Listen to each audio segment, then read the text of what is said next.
میں تو امتی ہوں اے شاہ امم، کر دے میرے آقا اب نظر کرم، میں تو امتی ہوں۔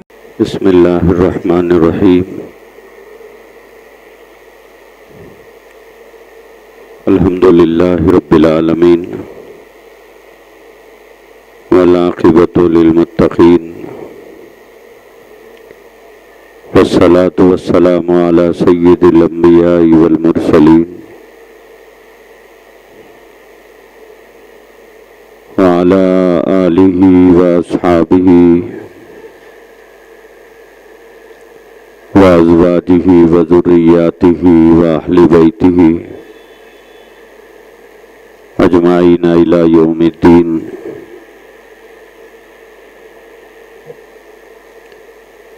اما بعد فقد قال اللہ تبارک وتعالی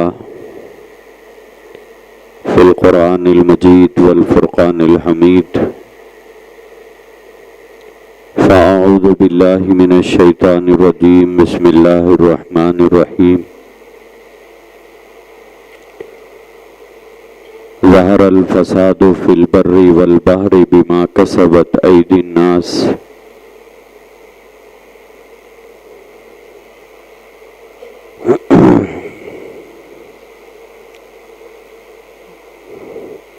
وقال اللہ تبارک وتعالی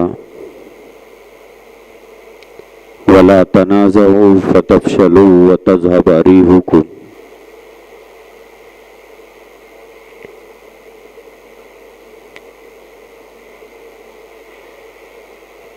بزرگان محترم، عزیزان گرامی قدر،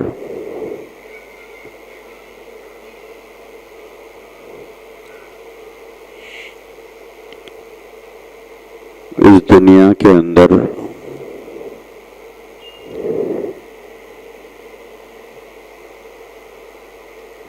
ہر انسان کی خواہش اور تمنا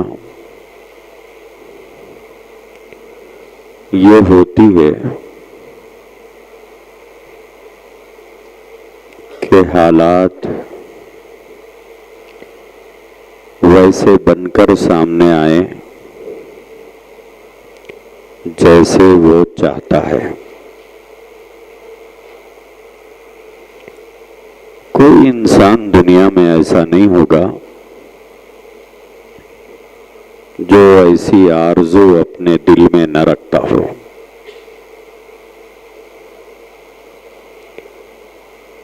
ہر انسان یہ چاہتا ہے کہ ماحول اور حالات اتنے سازگار ہوں کہ میں جو چاہوں وہ ہو جائے، میں جیسا چاہوں ویسا ہو جائے، اور مجھے جو چاہیے وہ مل جائے۔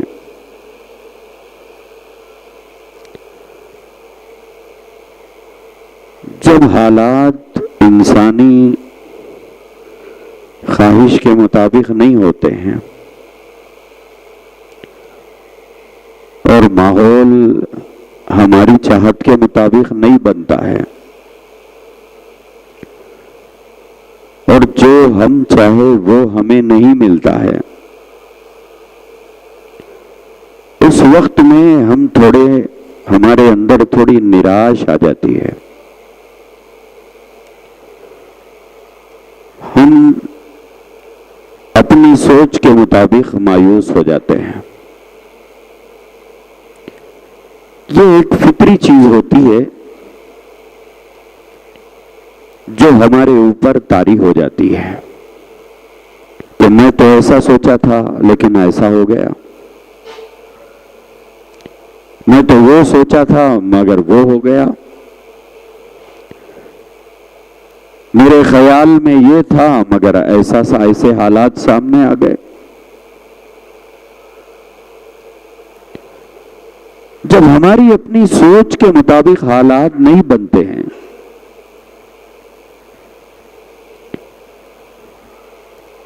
اور وہ ہوتا ہوا ہمیں دکھائی نہیں دیتا ہے جو ہم چاہتے ہیں، بلکہ وہ ہوتا ہے جو ہماری چاہت کے بالکل اگینسٹ ہو۔ ہم کچھ چاہ رہے ہیں، ہو کچھ ہو رہا ہے۔ ہماری آرزو کچھ ہے اور سامنے کچھ آ رہا ہے۔ ہماری چاہت کچھ ہے اور ہو کچھ رہا ہے۔ ایسے وقت میں انسان پر ایک قسم کی مایوسی چھا جاتی ہے، ایک افسردگی طاری ہوتی ہے۔ انسان اپنے آپ میں مایوس ہو جاتا ہے کہ یہ کیا ہو گیا۔ یہ چیز انفرادی زندگی میں بھی ہوتی ہے، پرسنل لائف میں بھی یہ چیز پیش آتی ہے، اور یہ چیز اجتماعی زندگی میں بھی ہوتی ہے، اور یہی چیز سماجی زندگی کے اندر بھی ہوتی ہے۔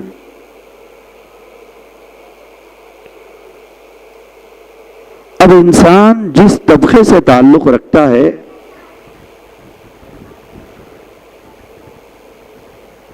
اور جس طبقے کے بارے میں اس کی پلاننگ ہوتی ہے،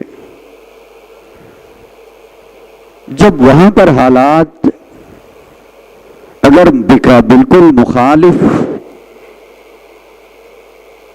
بنتے ہوئے نظر آئے تو انسان میں ایک مایوسی آتی ہے،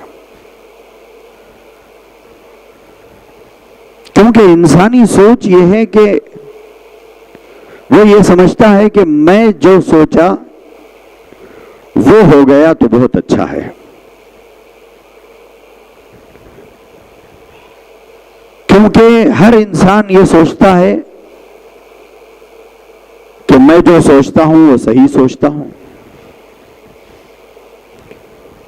میری خواہش بالکل صحیح ہے، اور میں جو چاہ رہا ہوں وہ بالکل صحیح چاہ رہا ہوں۔ لیکن جب وہ چیز سامنے نہیں آئی جو ہم چاہتے ہیں،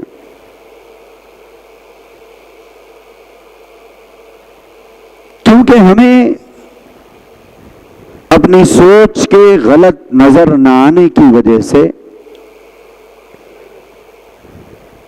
ہماری اپنی چاہت ہمیں بالکل صحیح نظر آتی ہے،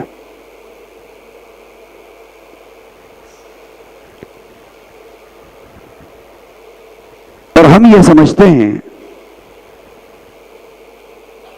کہ میں جیسا چاہا ویسا نہ ہونے کی وجہ سے مجھے نقصان ہوا ہے، مجھے جس چیز کی تمنا تھی وہ نہ ملنے کی وجہ سے نقصان ہوا ہے، میری آرزو پوری نہ ہونے کی وجہ سے مجھے لاس ہوا ہے، میں اپنی پلاننگ میں فیل ہو جانے کی وجہ سے یہ دشواریاں پیش آ رہی ہیں۔ یہ ایک انسانی سوچ ہے، اس سوچ سے کوئی بچا ہوا نہیں ہے، ہر شخص یہ سوچتا ہے۔ لیکن ہمیں ایک بات یاد رکھنا چاہیے کہ دنیا کا نظام اللہ تبارک و تعالی ہماری چاہتوں کے مطابق نہیں چلایا کرتے۔ دنیا کا نظام ہماری تمناؤں کے مطابق نہیں چلا کرتا ہے۔ دنیا کا نظام ہماری آرزوؤں کے مطابق نہیں چلا کرتا ہے۔ اللہ تبارک و تعالی نے قرآن کریم میں یہ بات وضاحت کے ساتھ فرمائی ہے کہ فَعَسَىٰ أَن تَكْرَهُوا شَيْئًا وَهُوَ خَيْرٌ لَكُمْ وَعَسَىٰ أَن تُحِبُّوا شَيْئًا وَهُوَ شَرٌّ لَكُمْ۔ اللہ تبارک و تعالیٰ نے فرمایا بہت سی ایسی چیزیں جسے تم اپنے لیے بہتر نہیں سمجھتے ہیں، ناپسندیدگی کی نگاہ سے دیکھتے ہیں، یہ تمہاری اپنی سوچ ہے، یہ تمہاری اپنی سوچ ہے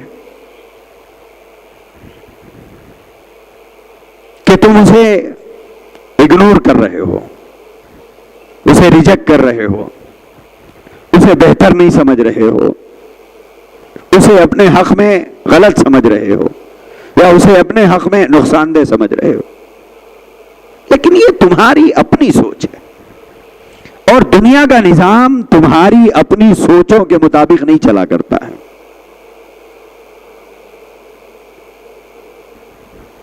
اللہ تبارک و تعالیٰ نے قرآن کریم میں فرمایا فَعَسَىٰ أَن تَكْرَهُوا شَيْئًا وَهُوَ خَيْرٌ لَكُمْ، جو جس چیز کو تم ناپسندیدگی کی نگاہ سے دیکھ رہے ہو یا تم سمجھ رہے ہو کہ اپنے حق میں بہتر نہیں ہے، یہ تمہاری اپنی سوچ ہے، لیکن اللہ جانتا ہے وَهُوَ خَيْرٌ لَكُمْ، وہ تمہارے لیے بہتر ہو۔ اور بہت سی ایسی چیزیں ہیں جسے تم اپنے حق میں بہتر سمجھتے ہو، لیکن علم الہی میں یہ ہوتا ہے کہ وہ تمہارے لیے بہتر نہیں ہوتی۔ تو میرے عزیز بھائیوں اور بزرگوں، حالات کبھی ہمارے موافق ہوتے ہیں اور حالات کبھی ہمارے مخالف ہوتے ہیں، حالات کبھی ہماری چاہتوں کے مطابق ہوتے ہیں، حالات کبھی ہماری چاہتوں کے مخالف ہوتے ہیں، کبھی ماحول ہماری موافقت میں ہوتا ہے تو کبھی مخالفت میں ہوتا ہے، کبھی ہماری آرزو پوری ہوتی ہوئی ہمیں نظر آتی ہے اور کبھی پوری ہوتی ہوئی نظر نہیں آتی ہے، لیکن یہ ہماری چاہت کا پورا ہو جانا، یہ ہمارے حق میں بہتر ہو یا ہماری چاہت کا پورا نہ ہونا یہ ہمارے حق میں بہتر ہو، تو بھی ہم نہیں جانتے ہیں، یہ صرف ہمارا گمان ہے۔ ہم سمجھتے ہیں کہ ہم جو چاہے وہ ہو گیا، لہذا ہم کامیاب ہیں، ہم جو نہیں چاہتے تھے وہ نہیں ہوا، لہذا ہم کامیاب ہیں۔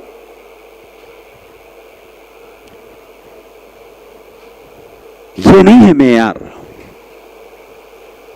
اللہ تبارک و تعالیٰ نے فرمایا بہت سی چیزیں تم پسند نہیں کیا کرتے ہو، لیکن علم الہی میں وہ تمہارے حق میں بہتر ہوتے ہیں،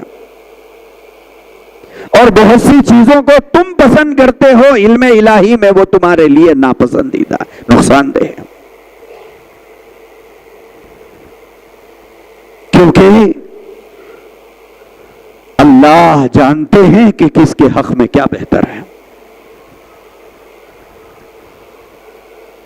اللہ کو پتا ہے،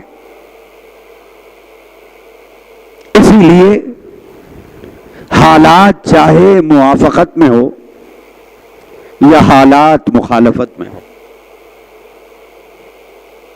حالات چاہے کیسے بھی بن کر آئیں، انسان کو یہ سمجھنا چاہیے کہ یہ فیصلہ الہی ہے، اور اللہ کی مرضی کے بغیر کوئی کام اس دنیا میں نہیں ہوا کرتا ہے۔ لیکن بعض کام ایسے ہوتے ہیں کہ انسان اپنے کرتوتوں سے ایسے فیصلے آسمان سے اپنے لیے اترواتا ہے،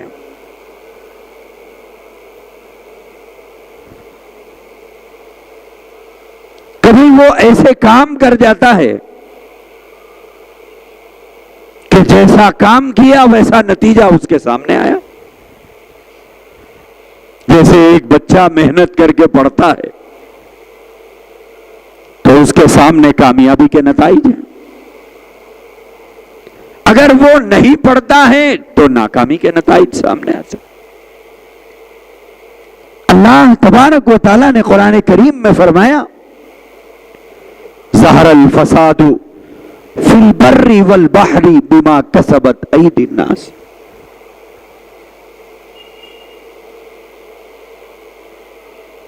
بعض کام اللہ تبارک و تعالیٰ نے بتائے ہیں کہ اگر تم یہ کام کرو گے تو حالات ایسے بن کے آئیں گے, اگر تم ایسا کرو گے تو ایسے حالات بنیں گے, اگر تم ویسا کرو گے تو حالات ویسے بن کے سامنے آئیں گے. کسبت ایدی الناس. اللہ نے فرمایا زمین میں جو کچھ فساد برپا ہوتا ہے یہ تمہارے اپنے ہاتھوں کی کمائی ہے کہ تم نے حالات ایسے بنا لیے, ان حالات کی وجہ سے بعض مرتبہ تم کو دشواریوں کا سامنا کرنا پڑتا ہے.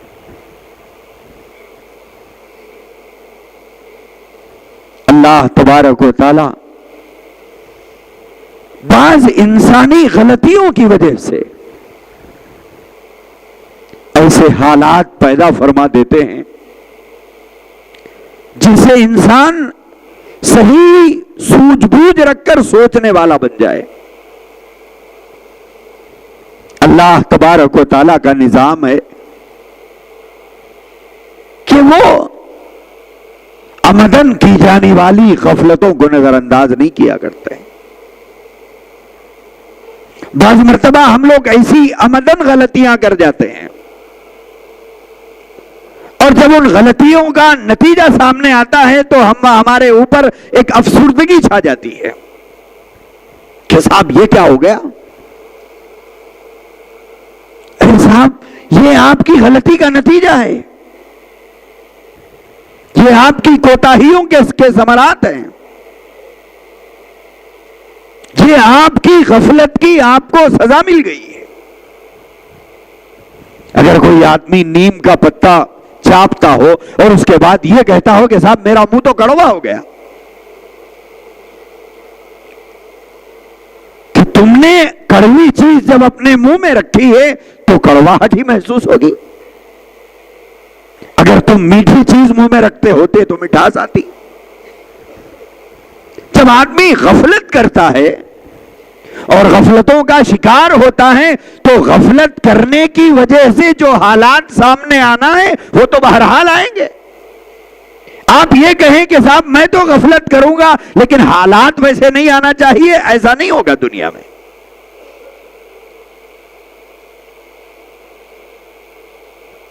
اب ایک تصور یہ ہوتا ہے کہ صاحب میں تو مسلمان ہوں, میں تو ایک اللہ کو ماننے والا ہوں, اگر میں نیمولی بھی کھاؤں تو شکر کا مزہ آئے, اور میں چاہوں کہ میں شکر کھاؤں تو وہ نیمولی بن جائے. دنیا میں قیامت تک ایسا نہیں ہونے والا ہے.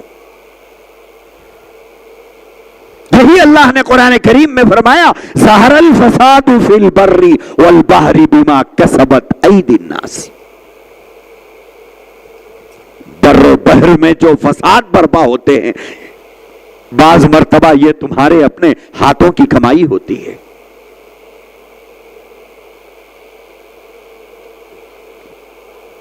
ہم بعض مرتبہ ایسی چھوٹی غفلتیں کر جاتے ہیں کہ اس کا خمیازہ انسان کو برسا برس تک بھگتنا پڑتا ہے. کہ لمحوں نے خطا کی, صدیوں نے سزا پائی ہے. چھوٹی سی غفلت, چھوٹی سی کاہلی انسان کو کبھی برسا برس کی سزا میں ڈھکیل دیتی ہے.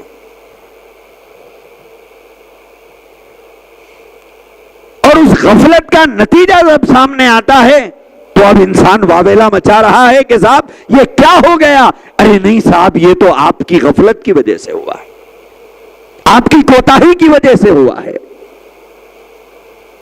آپ کی کاہلی کی وجہ سے ہوا ہے، آپ کی ناعاقبت اندیشی کی وجہ سے ہوا ہے. جب آدمی ناعاقبت اندیش فیصلے کرتا ہو تو اس ناعاقبت اندیشی کی سزا آدمی کو بھگتنی پڑتی ہے. اس روئے زمین پر ہم یہ سوچتے ہیں کہ صاحب ہم مسلمان ہیں، ہم جیسے چاہے قدرتی فیصلے ویسے اترنا چاہیے. میرے عزیز بھائیوں اور بزرگوں، اس روئے زمین پر ضرور ہم مسلمان کروڑوں کی تعداد میں ہیں، لیکن اس کے باوجود حالات ویسے بنتے ہوئے نظر نہیں آ رہے ہیں جیسے ہم چاہ رہے ہیں. تو ہم سوچنے لگتے ہیں کیوں خدا کی مدد ہمارے ساتھ نہیں ہے، کیوں ہم جیسا چاہتے ہیں ویسی مدد آسمانوں سے نہیں اتر رہی ہے.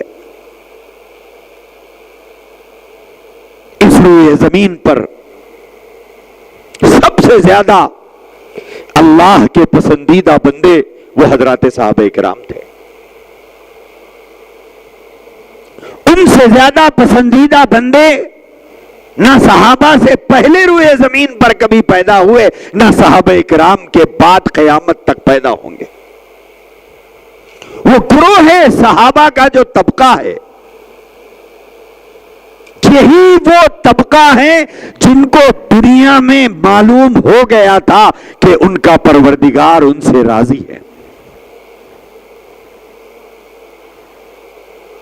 سب کے بارے میں تو ڈکلیئر ہوگا میدان محشر میں حساب و کتاب کے ہونے کے بعد کہ ان کا رب ان سے راضی ہے یا نہیں ہے، لیکن صحابہ کرام کے بارے میں تو دنیا ہی کے اندر ڈکلیئر کر دیا گیا کہ رضی اللہ عنہم ورضوا عنہ، کہ وہ ان سے راضی ہے، وہ یہ اس سے راضی ہے.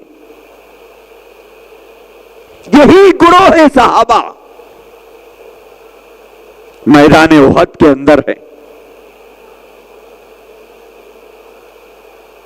تاریخ اسلام کی دوسری جنگ لڑی جا رہی ہے.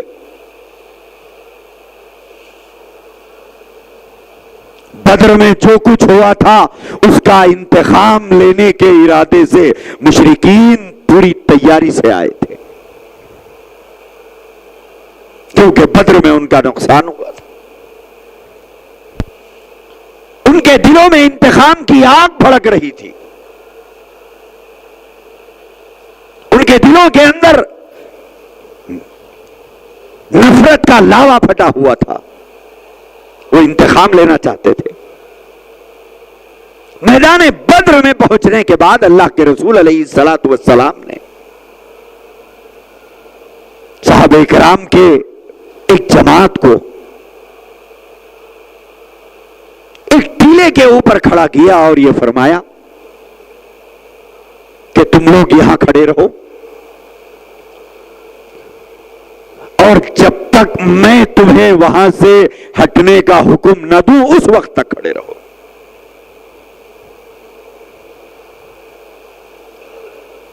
صحابہ کرام وہاں کھڑے رہے. جنگ کا ہمامہ گرم ہوا.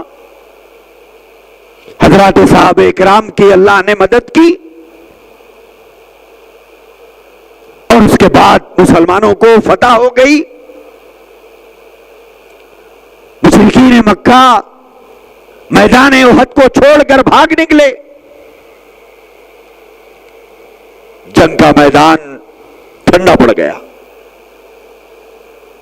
صحابہ کرام رضوان اللہ تعالی علیہم اجمعین مشرکین مکہ کے چھوڑے ہوئے مال کو اکٹھا کر رہے تھے، جس کو اسلامی زبان میں مال غنیمت کہا جاتا ہے.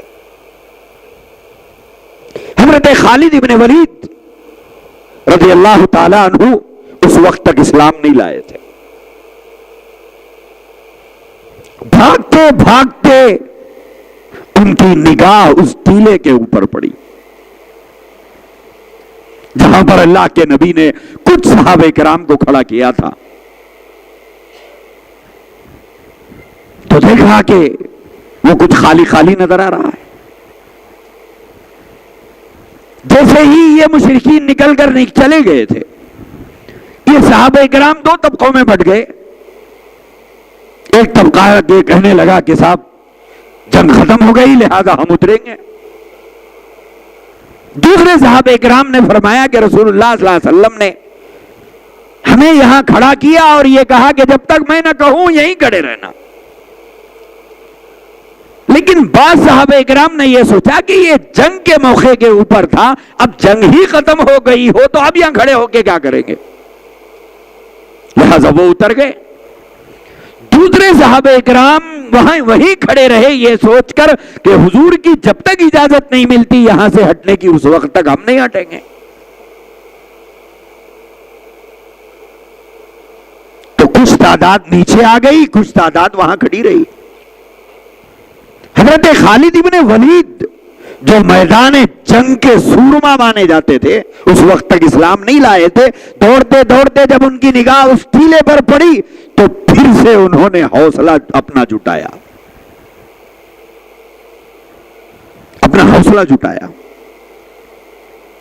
اور بکھرے ہوئے مشرکین کے نوجوانوں کو پھر جمع کیا اور پھر سے ان کا حوصلہ بڑھا کر خالد ابن ولید رضی اللہ تعالیٰ عنہ لوٹ کر پھر میدان احد کی طرف آئے.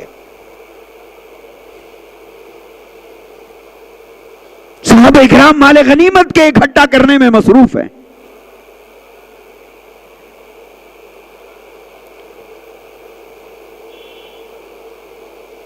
خالد ابن ولید اس درے کے پیچھے سے جہاں صحابہ کرام کو اللہ کے نبی نے کھڑا کیا تھا, مسلمانوں کے اوپر تابڑ توڑ حملہ کیا,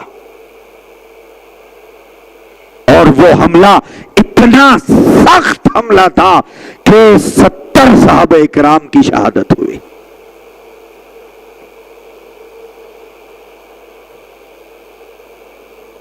اور اسی حملے کے بعد میدان احد کے اندر رسول اللہ صلی اللہ علیہ وآلہ وسلم بھی زخمی ہو گئے, اور آپ کے دندان مبارک جو میدان احد میں شہید ہوئے تھے یہ دوسرے وار کے بعد ہوئے تھے.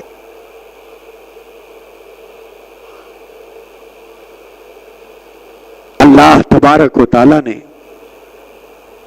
اپنے محبوب کے زخمی ہونے کو گوارا کر لیا, ان کے دندان مبارک کی شہادت کو گوارا کر لیا. 70 صحابہ کرام رضوان اللہ تعالی علیہم اجمعین کی شہادت کو گوارا کر لیا. اللہ چاہتے تو کیا اپنے نبی کو خبر نہیں کر سکتے تھے کہ خالد لوٹ کے آ رہے ہیں؟ خبر کر سکتے تھے. یا اللہ کے نبی کو علم غیب ہوتا تو حضور خود صحابہ کو بتا دیتے تھے کہ خالد ابن ولید پھر آ رہا ہے. نہ حضور کو اپنے علم غیب سے پتا چلا, نہ اللہ تبارک و تعالیٰ نے اپنے نبی کو آگاہ کیا. خالد ابن ولید نے حملہ کیا, نتیجتاً حضرت امیر حمزہ جیسے بہادر صحابی اس میدان میں شہید ہو گئے.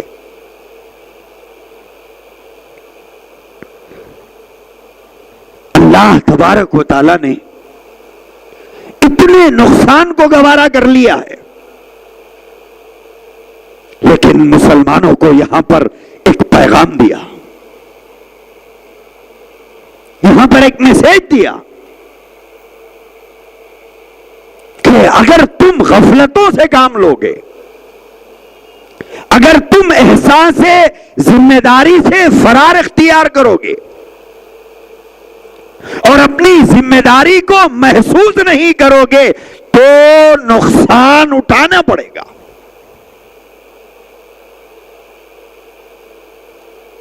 صحابہ کرام رضوان اللہ تعالی علیہم اجمعین کو وہاں پر اسی بات کا احساس دلایا گیا کہ جو کچھ حالات یہاں پر پیش آئے اور جو جانی نقصان تمہیں اٹھانا پڑا ہے وہ تم نے اپنی ذمہ داری میں غفلت کی تھی، لہذا آئندہ کے لیے تمہیں ہماری جانب سے آگاہ کیا جا رہا ہے کہ غفلتیں مت کیا کرو۔ کیوں؟ اللہ تبارک و تعالی غفلتوں کے شکار لوگوں کی مدد نہیں کیا کرتے۔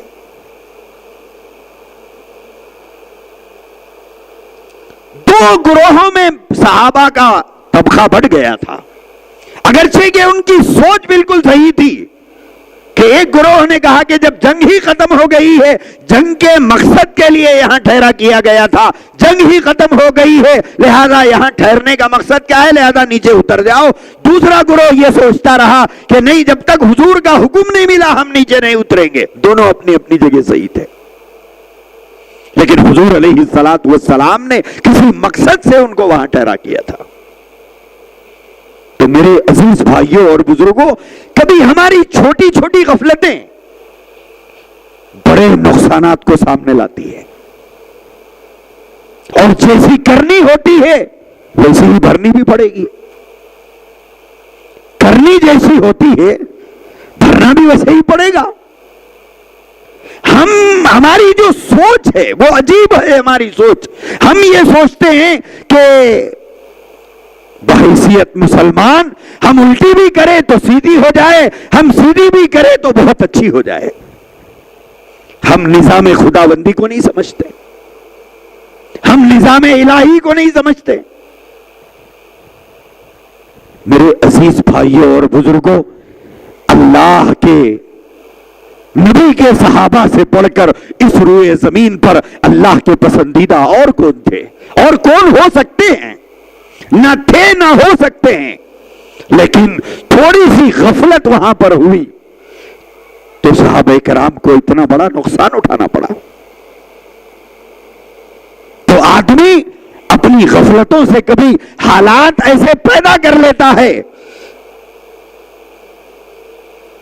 کہ نتائج اس کی سوچ کے بالکل خلاف آ جاتے ہیں۔ اب نتائج کے آنے کے بعد انسان سوچ رہا ہے کہ صاحب یہ کیا ہو گیا، صاحب کیوں نہیں ہوگا، کیوں نہیں ہوگا؟ تم نے جو کام کیا ہے وہ نتیجہ سامنے آیا ہے۔ امت کو بار بار بار بار کیا اس بات کی تلقین نہیں کی جاتی رہی؟ اتحاد اور اتفاق، اتحاد اور اتفاق کی تعلیم دے دی گئی، لیکن یہ امت دو دو افراد میں بٹ گئی، یہ امت چار چار افراد کی جماعتوں میں بٹ گئی، دو دو اینٹ کے مسجدیں کھڑا کی، دو دو افراد کی جماعتیں بنائی۔ یہ امت اتنی انتشار کا شکار ہو گئی، وہ انتشار آج اس ملک میں کیا حالات لا دیا، کیسے حالات پیدا ہو گئے۔ اللہ تبارک و تعالیٰ نے قرآن کریم میں فرمایا ہے وَلَا تَنَازَعُوا فَتَفْشَلُوا وَتَذْهَبَ رِيحُكُمْ، فرمایا انتشار میں مت بٹو، اختلاف مت کرو، انتشار برپا مت کرو، آپس میں ایک دوسرے کا گریبان مت پکڑو، آپس میں الجھو مت۔ کیوں؟ اللہ نے فرمایا وہ جو ایمانی رعب تمہارا جو ہے اس سے تم خالی کر دیے جاؤ گے، تم بے حیثیت ہو جاؤ گے۔ وَلَا تَنَازَعُوا فَتَفْشَلُوا وَتَذْهَبَ رِيحُكُمْ، اللہ نے فرمایا تمہاری ہوا نکال دی جائے گی۔ 313 سے لرزتا تھا زمانہ، ہے آج کروڑوں غلامی کے حوالے۔ میرے عزیز بھائیوں اور بزرگوں، جب تک یہ امت اتحاد اور اتفاق کی لڑی میں پھری ہوئی نہیں رہے گی، بکھری ہوئی رہے گی، جتنی اب ہے اور اتنی بھی ہو جائے تو کسی کام کی نہیں۔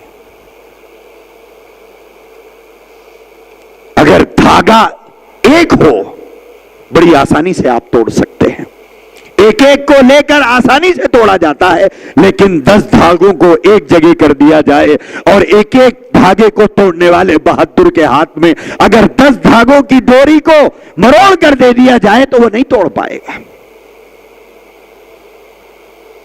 آج ہم نے اجتماعیت کو بالائے طاق رکھ دیا اور انفرادیت کو اہمیت دی۔ انفرادیت کا نقصان بہرحال سامنے آ گیا۔ اجتماعیت سے بھاگنے والے اور انفرادیت کو بہت اچھا سمجھنے والے، سیلفش مزاج رکھنا اور اجتماعی زندگی سے بھاگنا، اس کا نقصان تو بہرحال سامنے آنا تھا اور اس کا نقصان بہرحال سامنے آ چکا ہے۔ میرے عزیز بھائیوں اور بزرگوں، اجتماعیت، اتحاد، اتفاق، اس کی قرآن نے بار بار تعلیم دی ہے۔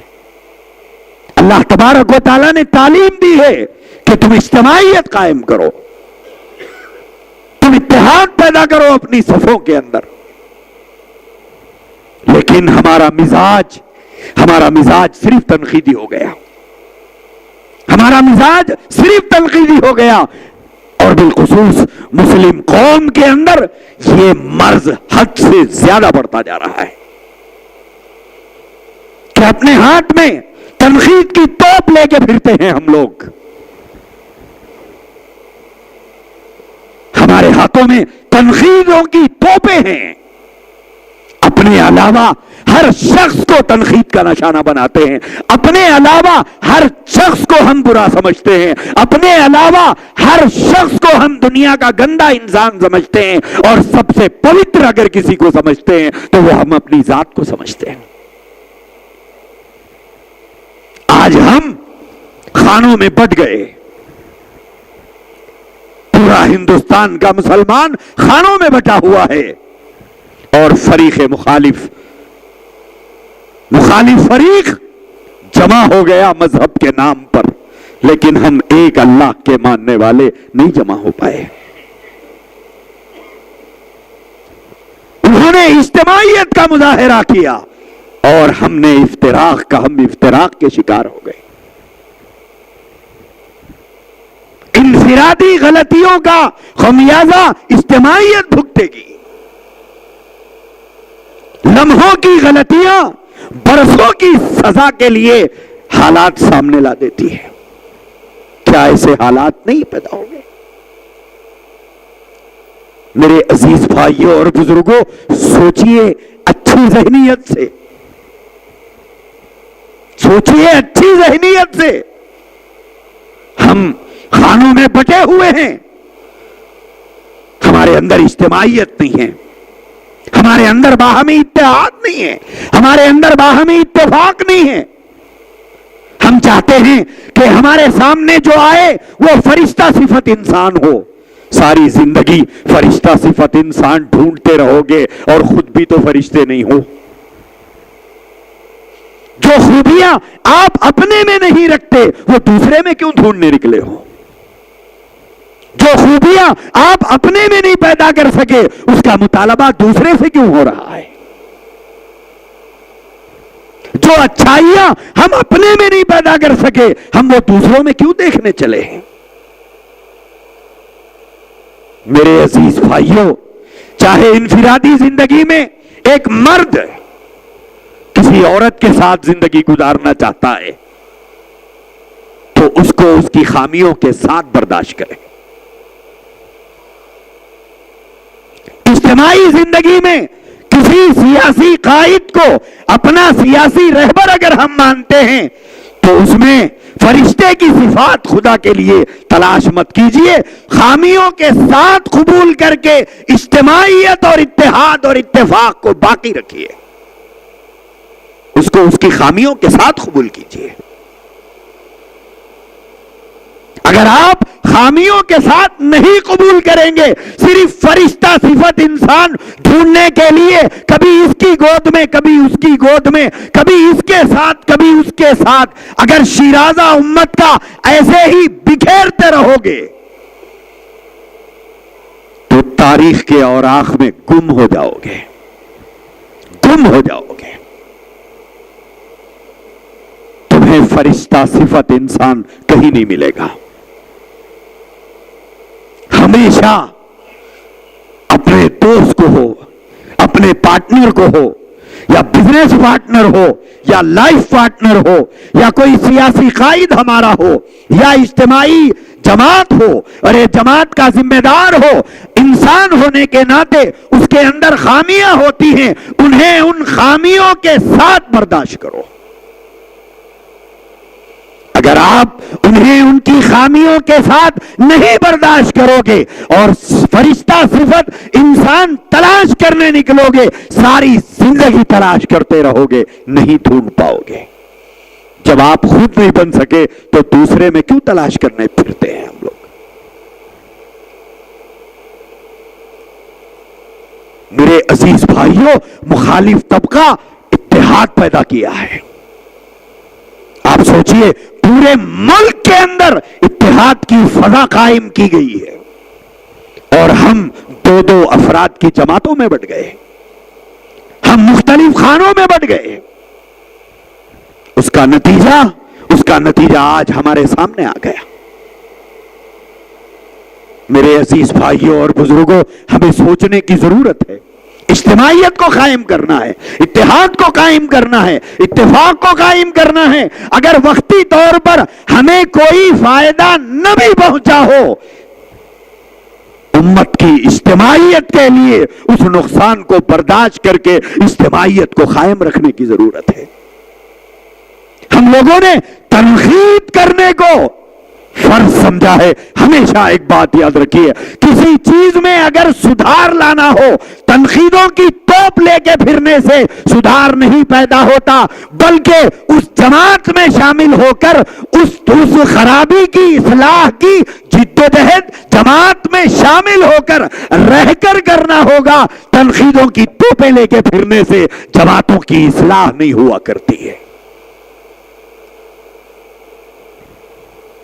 آج یہی کچھ مسلمان طبقے میں پیدا ہو گیا ہے. تنقید کو ہم نے ایک فرض سمجھ لیا. تنقید کرنے کو امت کے لیے ایک خیر خواہی ہم لوگوں نے سمجھ لیا کہ صاحب تنقیدیں کرتے رہو، یہی ہماری ذمہ داری ہے. یہ کسی دانشمند قوم کا مزاج نہیں ہے، دانشمند قوم کا مزاج نہیں ہے. اچھے مستقبل کے اندر جھانکنے والی قوم کا یہ مزاج نہیں ہوا کرتا. اچھے مستقبل کی تعمیر کی تمنا رکھنے والی قوموں کے خواب ایسے نہیں ہوا کرتے ہیں. میرے عزیز بھائیوں اور بزرگوں، اجتماعیت کو اہمیت دو. انفرادیت سے کچھ نہیں ہوگا. اجتماعیت کے اندر طاقت ہوتی ہے، اجتماعی قوت کے اندر سب کچھ ہوتا ہے. آج یہی افتراق، یہی انتشار، یہی بٹوارا، مختلف خانوں میں بٹ جانے کا مزاج، مختلف جھنڈوں کے تلے کھڑے ہونے کا مزاج، یہی تو دوسری قومیں چاہتی ہیں کہ ہمیں مختلف ٹکڑوں میں بانٹ دیا جائے، ہمیں بکھیر دیا جائے، ہماری اجتماعیت کو توڑ دیا جائے.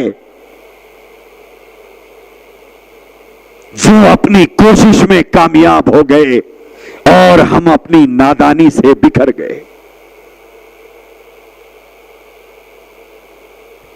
علامہ اقبال رحمۃ اللہ علیہ نے اسی لیے کہا تھا، چاک کر دی ترک نادان خلافت کی ابا، چاک کر دی ترک نادان خلافت کی ابا، اپنوں کی سادگی بھی دیکھ، غیروں کی عیاری بھی دیکھ.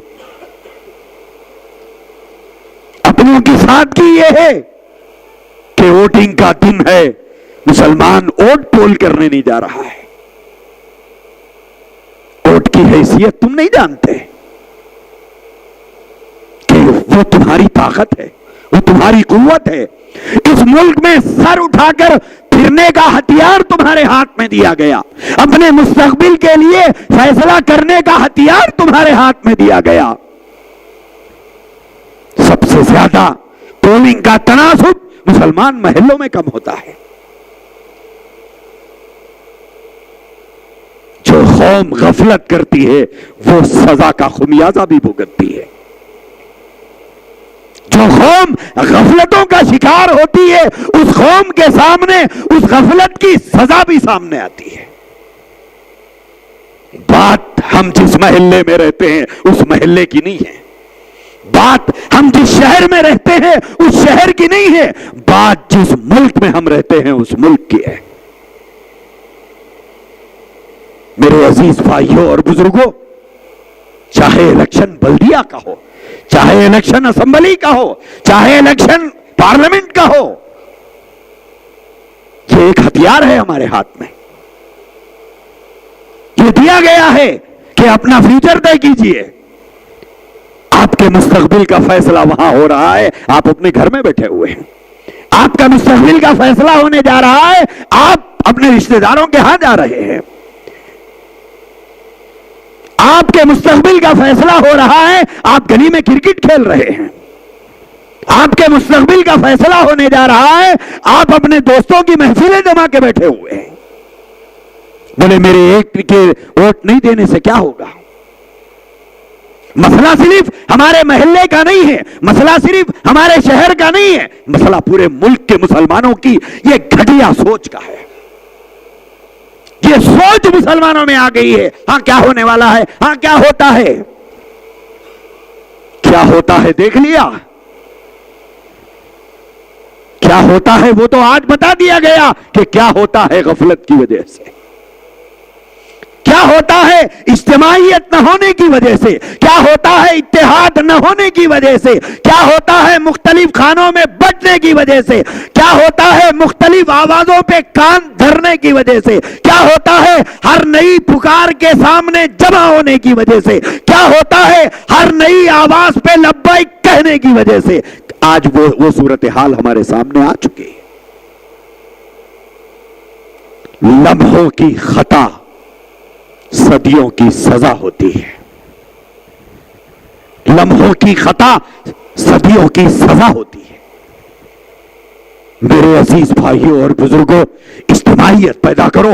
فرشتہ صفات انسان آپ کو یہاں نہیں ملیں گے، فرشتے آسمانوں پہ رہتے ہیں. بے عیب اللہ کی مخلوق آسمانوں میں رہتی ہے، جن کے بارے میں اللہ نے فرمایا لا یعصون اللہ، جن کے بارے میں فرمایا کہ ان کے اندر معصومیت ہے، وہ اللہ کی نافرمانی نہیں کرتے، ان کے اندر عیب نہیں ہے، نہ وہ کسی چیز کے کھانے کے پینے کے محتاج ہیں، وہ نورانی مخلوق ہے. اور تم بشر ہو اور تمہارے اندر خطا کا اور نیکی کا دونوں آپشن تمہارے اندر رکھے ہوئے ہیں. بشری تقاضے اچھائی اور برائی کی طرف انسان کو کھینچ کر لے کر چلتے ہیں. اب جو خائط آپ کے سامنے آئے، جو سیاسی آدمی آپ کے سامنے آئے، اب آپ اس کے اندر تلاش کریں کہ صاحب یہ خوبی ہو، یہ خوبیوں کا مالک ہو، وہ خوبیوں کا مالک ہو. میرے عزیز بھائیوں، خوبیاں تلاش کرتے رہو گے اور دوسرے تمہارے اوپر ظالم بن کر مسلط ہو جائیں گے. انسان ہوتا ہے، چاہے وہ شوہر کے روپ میں ہو، چاہے وہ بیوی کے روپ میں ہو، چاہے وہ بھائی کے روپ میں ہو، چاہے وہ مسجد کے امام کے روپ میں ہو، چاہے وہ محلے کے ایک خدمت گزار کے روپ میں ہو، چاہے وہ M L A M P کے روپ میں ہو، وہ انسان ہی ہے، وہ کوئی فرشتہ نہیں ہوتا ہے. اگر اس کے اندر کوئی خامیاں ہو تو میرے عزیز بھائیوں، وہ نورانی صفات ان میں تلاش مت کرو، بلکہ ان خامیوں کے ساتھ انہیں قبول کرنے کا مزاج پیدا کرو. کیوں؟ اس لیے کہ ہمارے اندر بھی خامیاں ہیں، اور خامیوں سے جیسے ہم چھٹکارا نہیں پا رہے ہیں وہ چھٹکارا نہیں پا رہا ہے. جیسے اچھائیاں ہم اپنے اندر نہیں لا سکے ویسے وہ نہیں لا سکا. انسان جب یہ سوچتا ہے تو اجتماعیت پیدا ہوتی ہے، اتحاد پیدا ہوتا ہے، باہمی اتفاق پیدا ہوتا ہے. اور اگر ٹکڑوں میں بٹتے ہیں تو بے حیثیت ہو جاؤ گے. اللہ ہم سب کی حفاظت فرمائے. وآخر دعوانا ان الحمدللہ رب العالمین.